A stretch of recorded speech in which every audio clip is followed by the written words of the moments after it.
Hey, I'm Graham Moore, and this is my reflection on the breadth and depth of knowledge log.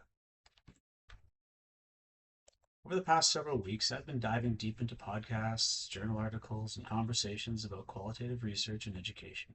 I've come away with plenty to think about. One of the clearest takeaways for me has been this simple idea from Marilyn Littman. The people in schools know schools best. It seems obvious, but it's easy to forget. If we want to understand education, what's working, what's not, we need to start by listening to the people who are living it every day.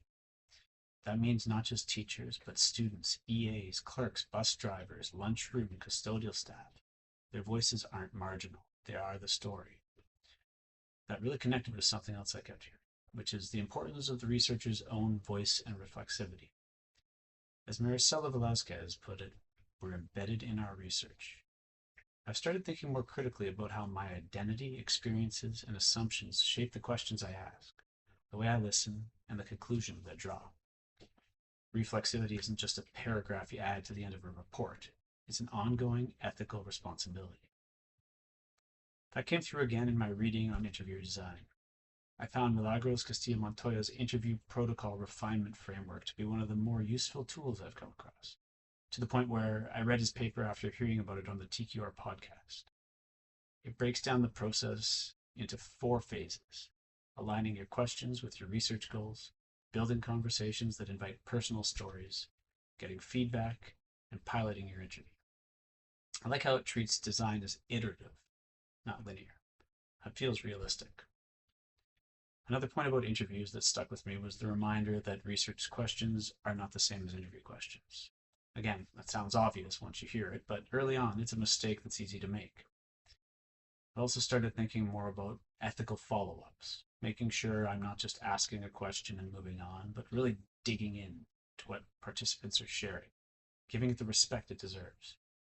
They're giving me their time, after all. On the topic of ethics, Carolyn Linnett's work on participatory action research was useful. It made me think more about the power dynamics at play in any research relationship. It's not good enough to say, we're collaborating, if I'm still the one setting the agenda, framing the analysis, and writing the final word.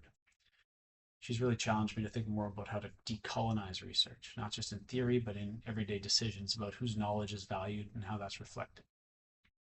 Of course, all this is happening in a moment where AI is becoming a bigger part of how research gets done. I've listened to a few conversations now, especially the TQR podcast episode with Jessica Parker and Veronica Richard, and the message is clear. AI can be a powerful tool in qualitative work.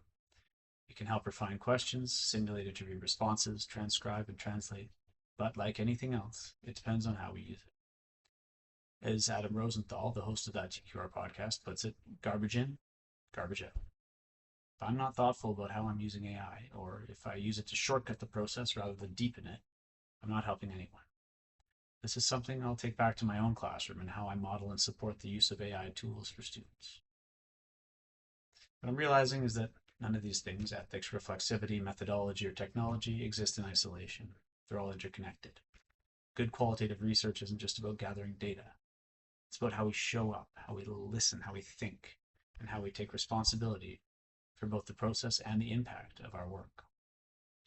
So 5 or 6 weeks in, I feel like I'm just starting to scratch the surface, but I'm more aware, more intentional, and more curious than I was before.